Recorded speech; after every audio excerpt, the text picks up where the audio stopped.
Hey everyone, I'm Amanda from amandassoaps.com, and I'm actually going to talk to you about something a little different today. I'm going to talk to you about ebooks. And for a long time, I was wanting to make an ebook because I've been writing since I was 10, and it's just for fun because I just love to write and I love to read. I love to do a lot of things, but I decided that I wanted to get the whole ebook process down. And after a lot of trial and error, I figured it out.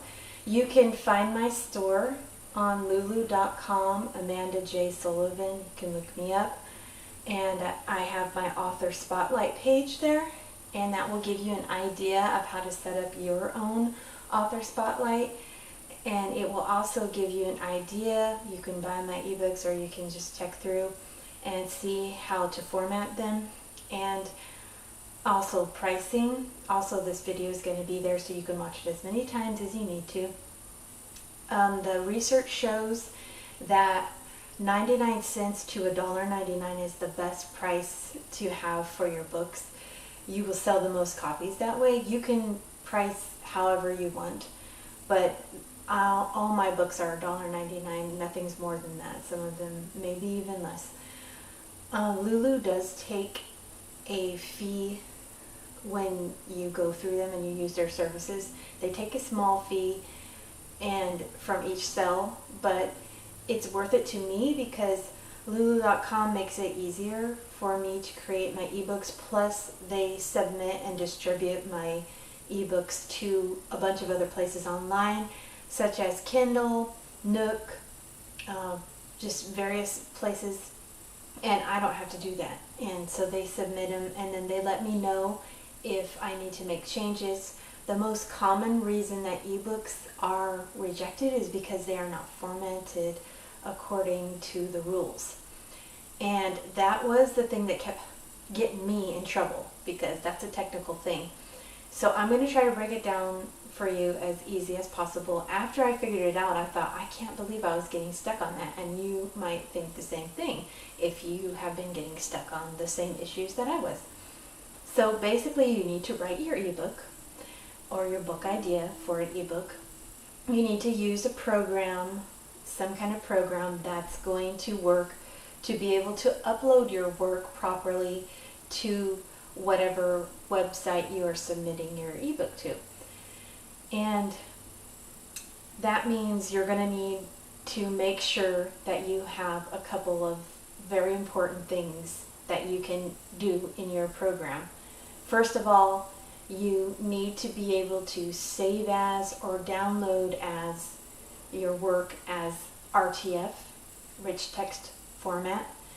And there's some other formats that will work, but I found that RTF is the best. It's the most standard. So you need to make sure your program has that. You also need to make sure your chapters are numbered. Do not just name them. I did that and then I had to go back and number them. Chapter 1, Chapter 2, Chapter 3, and so on.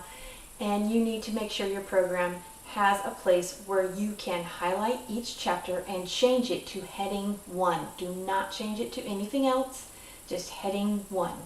That kept getting me because I kept getting this error that said table of contents wasn't properly set up, and I was like, what?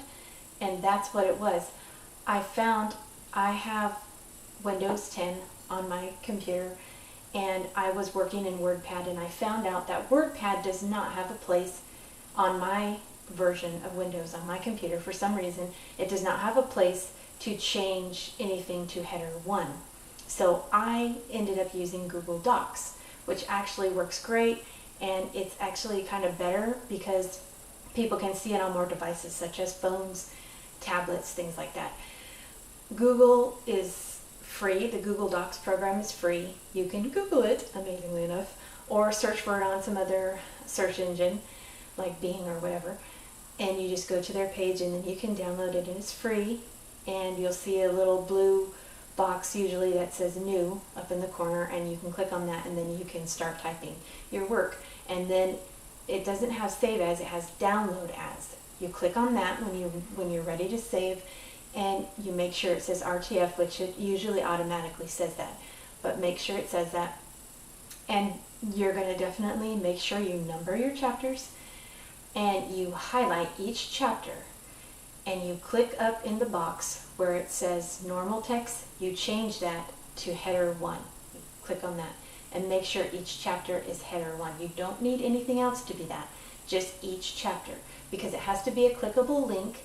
When people are reading it through their Kindle reader or whatever device they're using, they need to be able to click on each chapter to get to where they want, especially if for some reason they got interrupted when they were trying to read it.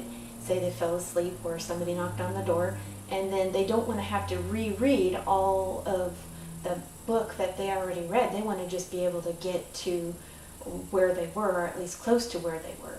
So that's why they can click on chapter 1 or chapter 2 or wherever they left off at, and then they can find where they left off at. Or maybe they just have a favorite chapter and they want to click on it. So that's why it's important to make sure these directions are used and everything is properly formatted. So I hope this helps you, and that's pretty much what you need to do. And then you just upload your work to the website and follow the directions from there. I hope this helps you. You can subscribe to my channel, you can check out my store, you can follow me on social media. Let me know if you make an ebook after using this video and if it works out for you, and if this has helped you, give me a thumbs up. And if you do make other ebooks even before you watch this video, let me know, because I'm always interested in what people do, especially when they're doing something that I think is pretty cool. So thanks for watching, and I hope you have a great